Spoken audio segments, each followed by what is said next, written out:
दोस्तों, नासा यानी national aeronautics for space administration दुनिया की सबसे बड़ी स्पेस एजेंसी है। स्पेस एक्सप्लोरेशन के फील्ड में नासा ने वो सब कुछ अचीव किया है जिसकी शायद हम कल्पना भी नहीं कर सकते थे। नासा अपने रोवर्स का इस्तेमाल करके लगातार मार्स के सरफेस को एक्सप्लोर करने में लगा हुआ है। हमारे सोलर सिस्टम का ऐसा कोई प्लेनेट नहीं है जिसकी सैर नासा के स्पेसक्राफ्ट ने ना की हो। चाहे बात एस्टेरॉयड पर लैंडिंग करने की हो या फिर हबल टेलीस्कोप की मदद से अंतरिक्ष में झांकना हो, नासा ने अपने प्रोजेक्ट की मदद से स्पेस की फील्ड में बहुत कुछ अचीव किया है। और आज हम जो दूसरे प्लैनेट्स पर जाने और फ्यूचर में स्पेस के सपने देखते हैं ना, उसके पीछे भी नासा का ही हाथ है। दोस्तों, इस बात में कोई शक नहीं है कि अमेरिका स्पेस एक्सप्लोरेशन में सबसे ज्यादा पैसे खर्च कर रहा है। नासा और एनएसएफ यानी कि नेशनल स्पेस फाउंडेशन का टोटल बजट करीब $25 बिलियन का है, जो दुनिया की किसी भी स्पेस एजेंसी से कई गुना ज्यादा है। लेकिन क्या आपको पता है कि अमेरिका का मिलिट्री बजट कितना है? दोस्तों, अमेरिका का मिलिट्री बजट ना $934 बिलियन है, जो कि अमेरिका के टोटल बजट का करीब 15% है। और नासा का बजट मिलिट्री बजट का सिर्फ 2.5% है। मतलब अमेरिका जितना पैसा अपने सिक्योरिटी, वेपन्स और डिफेंस के लिए खर्च कर रही है ना, नासा उसके सिर्फ 2.5% में अंतरिक्ष की गुत्थियों को सुलझाने में लगी हुई है। अगर हम नासा के सबसे सक्सेसफुल मिशन अपोलो की बात करें तो लगभग 13 साल तक चले इस मिशन में आज की करेंसी के हिसाब से करीब $136 बिलियन ही लगे थे, जिसमें उन्होंने 12 एस्ट्रोनॉट्स को चांद पर भेजा था और अमेरिका को दुनिया भर में सुपर पावर का दर्जा दिला दिया था। वैसे क्या आपने कभी सोचा है कि अगर नासा का बजट अमेरिका के मिलिट्री बजट के बराबर यानी कि $934 बिलियन होता तो नासा स्पेस में क्या कुछ अचीव कर लेती? क्या तब हम इंसान चांद या मार्स पर अपनी छुट्टियां बिताने जाते या फिर किसी दूसरे सोलर सिस्टम की सैर कर रहे होते? तो आज के इस वीडियो में हम इसी बारे में बात करने वाले हैं। दोस्तों, क्या आपको पता है कि कुछ साल पहले एक व्यक्ति ने नासा के फॉर्मर एडमिनिस्ट्रेटर चार्ल्स बोल्डन से एक सवाल पूछा था कि अगर नासा का बजट अमेरिका के मिलिट्री बजट के बराबर हो जाए तो वो इससे क्या क्या करेंगे।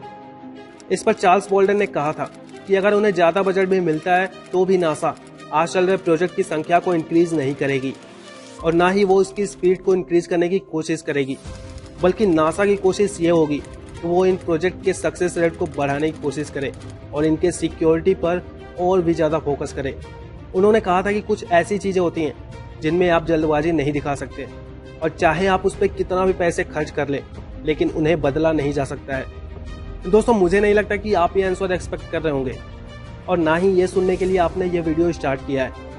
जहां तक मेरा मानना है कि अगर नासा को इतने पैसे मिलते तो वे चार्ल्स बोल्डन के अनुसार तो बिल्कुल नहीं चलते। वो नए नए प्रोजेक्ट पर काम करने की कोशिश तो जरूर करते और जल्द से जल्द स्पेस की फील्ड में आगे बढ़ने के लिए काम करते। लेकिन वो क्या क्या अचीव कर सकते थे, चलिए इसे मैं आपको एक एग्जाम्पल से समझाने की कोशिश करता हूँ। दोस्तों, मैंने अपने पिछले वीडियो में ISS के बारे में बताया था, जिसे सन 1998 में लॉन्च किया गया था। पिछले कई सालों से ये पृथ्वी के चक्कर लगाते हुए स्पेस में रिसर्च कर रही है। ISS पर करीब 200 एस्ट्रोनॉट्स जा चुके हैं, लेकिन ऐसा सुनने में आ रहा है कि साल 2024 के बाद नासा इसको फंडिंग करना बंद कर देगी। और अगर ऐसा हुआ तो नासा और अमेरिका के बीच में जो इंटरनेशनल कमिटमेंट हुई है ना, वो भी टूट जाएगी और फिर शायद दूसरे देश भी इस पर कुछ खासा ध्यान नहीं देंगे। दूसरी ओर चीन भी अपना खुद का स्पेस स्टेशन भी लॉन्च करने वाला है। हो सकता है कि फ्यूचर में सभी देश अमेरिका की जगह चाइना के स्पेस स्टेशन पर निर्भर हो जाएं और स्पेस की फील्ड में चाइना एक सुपर पावर के तौर पर उभर कर निकले। दोस्तों, चाइना की जिस तरह की स्ट्रेटजी रहती है ना, वो जिस तरह से दूसरे देश को नुकसान पहुंचाने और उन्हें हड़पने की कोशिश करता रहता है, उसे देखते हुए कोई भी नहीं चाहेगा कि चाइना स्पेस एक्सप्लोरेशन में लीड करे। नासा को अगर $100 बिलियन एक्स्ट्रा मिल जाता है तो वो ISS को अगले करीब 25 सालों तक आराम से फंडिंग कर सकता है। साथ ही वो वहां और भी ज्यादा एस्ट्रोनॉट्स को भेज सकेंगे। चलिए अब हम धरती पर वापस लौटते हैं और बात करते हैं अपने ट्रांसमिशन सिस्टम की।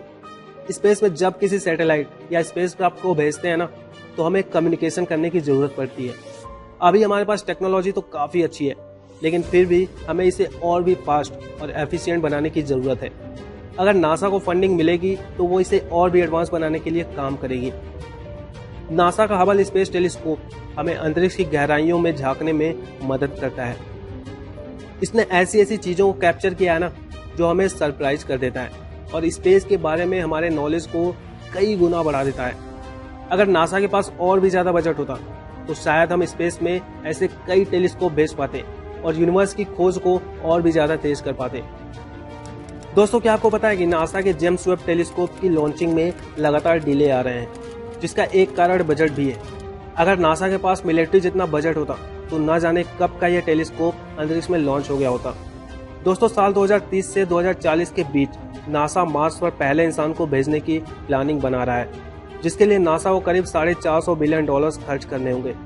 अगर नासा का बजट $934 बिलियन होता तो नासा ऐसे 2 मिशन को अंजाम दे चुका होता और फिर भी दूसरे कामों के लिए उनके पास काफी पैसा बच जाता। अगर नासा का बजट मिलिट्री के बराबर हो जाता है तो नासा अपने पहले क्रूड मार्स मिशन के बाद 10 सालों के अंदर 50,000 लोगों को मार्स पर भेज सकेगी। यही नहीं, हम चांद पर भी अपना बेस बना लेंगे और वहां पर कुछ एस्ट्रोनॉट्स को रिसर्च पर्पज से रहने की व्यवस्था भी कर लेंगे। वैसे क्या आपने नासा के यूरोपा क्लिपर मिशन के बारे में सुना है? इस मिशन के थ्रू नासा जुपिटर के ऑर्बिट में एक स्पेसक्राफ्ट को स्टेब्लिश करना चाहती है, जो हमें इसके मून यूरोपा के इन्वेस्टिगेशन करने में काफी मदद करेगा। इससे हम जान पाएंगे कि क्या यूरोपा पर जमी बर्फ के नीचे जीवन संभव है या नहीं, और क्या हम इसे अपने फ्यूचर होम के रूप में देख सकते हैं या नहीं। इस मिशन को नासा 2024 तक लॉन्च करना चाहती है, लेकिन अगर नासा का बजट ज्यादा होता तो शायद 2021 या 22 तक ये मिशन लॉन्च हो चुकी होती। यूरोपा को छोड़िए, अगर नासा के पास इतना बजट होता ना तो आज वो सोलर सिस्टम के हर एक प्लेनेट और मून को ऑर्बिट करने के लिए स्पेसक्राफ्ट भेज रहे होते। अगर आपको लगता है कि नासा का बजट बढ़ने से केवल स्पेस एक्सप्लोरेशन में ही तेजी आएगी तो शायद आप गलत हैं। अगर नासा का बजट ज्यादा होता तो नासा दुनिया भर में शुरू हो रहे स्पेस और एरोनॉटिक्स से रिलेटेड स्टार्टअप्स को और भी ज्यादा फंडिंग कर पाती, जो कि फ्यूचर में हमारे लिए ही फायदेमंद होता।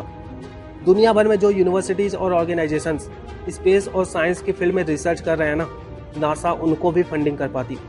इतना ही नहीं, धरती पर हम एयर ट्रेवल करने के लिए जिस टेक्नोलॉजी का इस्तेमाल करते हैं ना, शायद उसमें भी काफी बदलाव देखने को मिलता और नासा दुनिया भर के पॉल्यूशन को कम करने और क्लीन एनर्जी के इस्तेमाल के लिए भी काफी इन्वेस्टमेंट कर सकता था। अगर सिंपल वर्ड्स में कहें तो जिस टेक्नोलॉजिकल एडवांसमेंट के सपने हम साल 2100 या उसके बाद तक पूरा होने की उम्मीद करते हैं, वो शायद अगले 25 से 30 सालों में देखने को मिल जाती। वैसे आप इस बारे में क्या सोचते हैं, नीचे कमेंट करके जरूर बताएं। और अगर आपने इस वीडियो से कुछ नई चीज सीखी है तो इसे लाइक करें और अपने दोस्तों के साथ शेयर करें।